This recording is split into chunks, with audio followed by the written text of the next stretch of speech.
के भविष्य को सुख से भरने का प्रयत्न करना, यही हर माता पिता का प्रथम कर्तव्य होता है, जिन्हें आप इस संसार में लाए और जिनके कर्मों से ये जगत आपका भी परिचय पाएगा भविष्य में।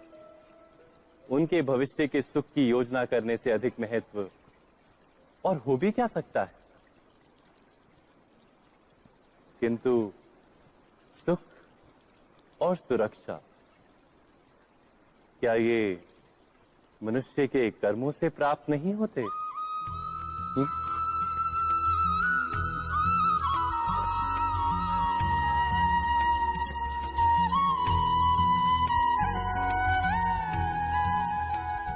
माता पिता के दिए हुए अच्छे या बुरे संस्कार, उनकी दी हुई योग्य अथवा अयोग्य शिक्षा, क्या आज के सारे कर्मों का मूल नहीं?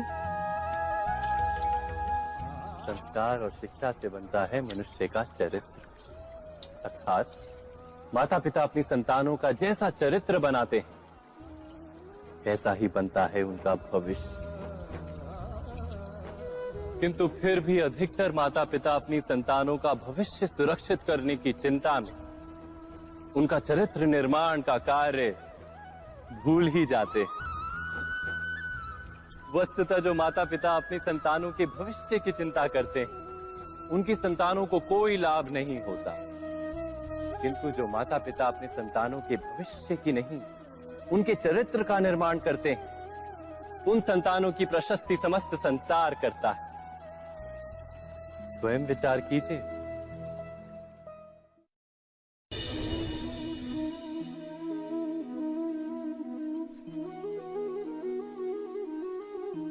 एक ही गुरु के पास शिक्षा प्राप्त करने वाले सारे शिष्य एक समान विद्या प्राप्त नहीं कर पाते। सारे शिष्य गुरु की बातें सुनते हुए अवश्य दिखाई देते हैं, उनकी पूजा करते हुए दिखाई देते हैं, किंतु एक समान विद्या प्राप्त नहीं कर पाते। क्या कभी विचार किया है ऐसा क्यों होता है? सत्य तो यह है कि विद्या प्राप्त ना कर पाने वाले शिष्य समर्पण का दिखावा तो करते हैं, किंतु समर्पण का वास्तविक अर्थ नहीं समझ पाते। गुरु के चरणों में फूल चढ़ाने से अथवा गुरु का आदेश मानने मात्र से क्या समर्पण सिद्ध होता है? नहीं। समर्पण का वास्तविक अर्थ है जब गुरु के प्रति मन में कोई संदेह ना रहे, गुरु के मुख से आदेश निकले उससे पूर्व शिष्य उस कार्य को पूरा कर दे। गुरु के विचारों के साथ शिष्य के विचार एक हो जाए। शिष्य जब तक अपने गुरु में ब्रह्मा विष्णु महेश इनके रूप ना देख ले, तब तक उसका समर्पण सत्य नहीं। वास्तव में समर्पण किसी कार्य का नाम नहीं, समर्पण तो हृदय की भावना और मन की स्थिति का नाम है। अर्थात हमारे अज्ञान में क्या दोष केवल हमारे मन का नहीं? स्वयं विचार कीजिए।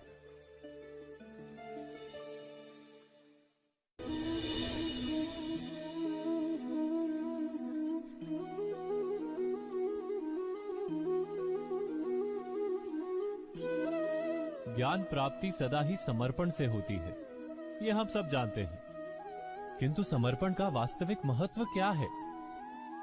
क्या हमने कभी विचार किया? मनुष्य का मन सदा ही ज्ञान प्राप्ति में विभिन्न बाधाओं को उत्पन्न करता है।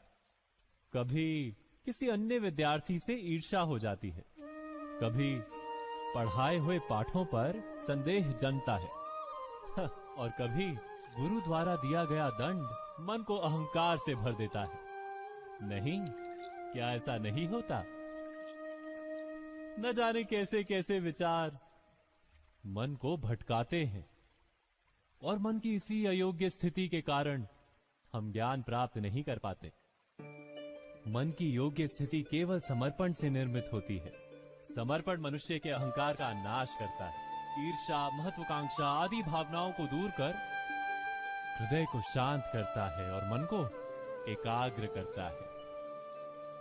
वास्तव में ईश्वर की सृष्टि में ना ज्ञान की मर्यादा है ना ज्ञानियों की। गुरु दत्तात्रेय ने तो गाय और श्वान से भी ज्ञान प्राप्त कर लिया था। अर्थात विषय ब्रह्म ज्ञान का हो या जीवन के ज्ञान का या गुरुकुल में प्राप्त होने वाले ज्ञान का, उसकी प्राप्ति के लिए गुरु से अधिक महत्व है उस गुरु के प्रति हमारा समर्पण। क्या ये सत्य नहीं? स्वयं विचार कीजिए।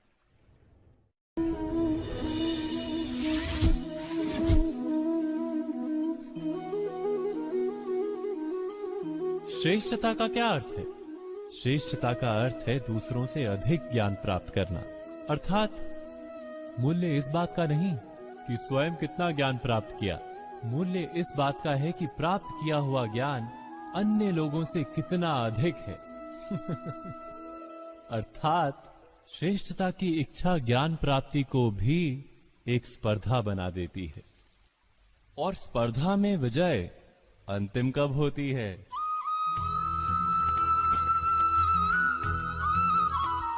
कुछ समय के लिए तो श्रेष्ठ बना जा सकता है, किंतु सदा के लिए कोई श्रेष्ठ नहीं रह पाता। फिर वही असंतोष, पीड़ा और संघर्ष जन्म लेता है।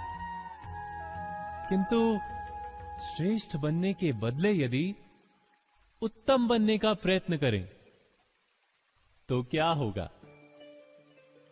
उत्तम का अर्थ है कि जितना प्राप्त करने योग्य है वो सब प्राप्त करना, किसी से अधिक पाने की इच्छा से नहीं, मात्र आत्मा की तृप्ति हेतु कुछ प्राप्त करना। उत्तम के मार्ग पर किसी अन्य से स्पर्धा नहीं होती, स्वयं अपने आप से स्पर्धा होती है। अर्थात उत्तम बनने का प्रयत्न करने वाले को देर अबेर सारा ज्ञान प्राप्त हो जाता है, बिना प्रयत्न के ही वो श्रेष्ठ बन जाता है। किंतु जो श्रेष्ठ बनने का प्रयत्न करता है वो श्रेष्ठ बने या ना बने, उत्तम कभी नहीं बन पाता।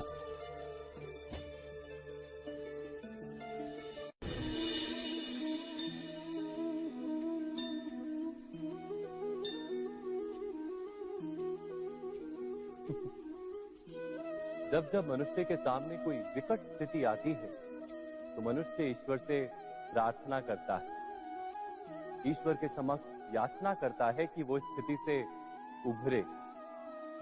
किंतु इस प्रार्थना का वास्तविक रूप क्या है? क्या ये हमने कभी विचार किया है? प्रार्थना का अर्थ है अपनी सारी आशंकाएं, सारी चिंताएं, सारे संकल्प विकल्प, अपनी सारी योजनाएं ईश्वर के चरणों पर रख देना।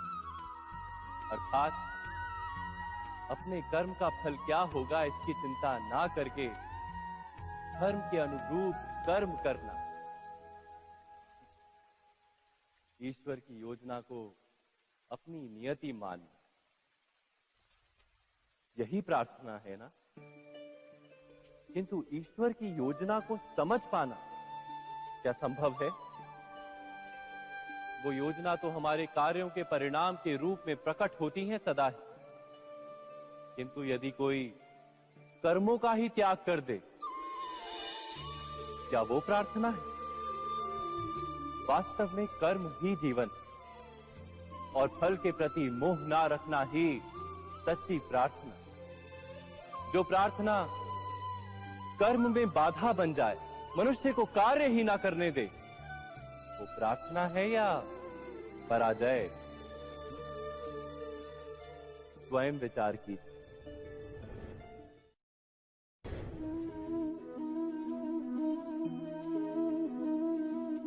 मनुष्य के जीवन का चालक है भय। मनुष्य सदा ही भय का कारण ढूंढ लेता है। जीवन में जिन मार्गों का हम चुनाव करते हैं, वो चुनाव भी हम भय के कारण ही लेते हैं। किंतु क्या ये भय वास्तविक होता है? विचार कीजिए।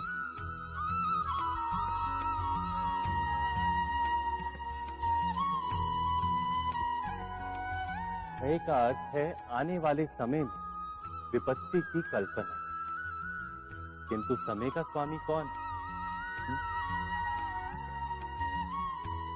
ना तो हम समय के स्वामी हैं, ना हमारे शत्रु या प्रतिस्पर्धी। समय तो ईश्वर के अधीन चलता है। तो क्या यदि कोई आपको हानि पहुंचाने के लिए केवल योजना बनाता है, वो वास्तव में आपको हानि पहुंचा सकता है? नहीं, किंतु भय से भरा हुआ हृदय हमें अधिक हानि पहुंचाता है। क्या ये सत्य नहीं?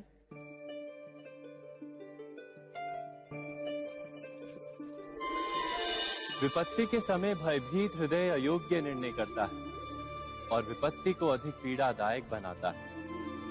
किंतु विश्वास से भरा हृदय विपत्ति के समय को भी सरलता से पार कर जाता है। अर्थात जिस कारण से मनुष्य हृदय में भय को स्थान देता है, भय ठीक उससे विपरीत कार्य करता है। क्या ये सत्य नहीं? स्वयं विचार कीजिए।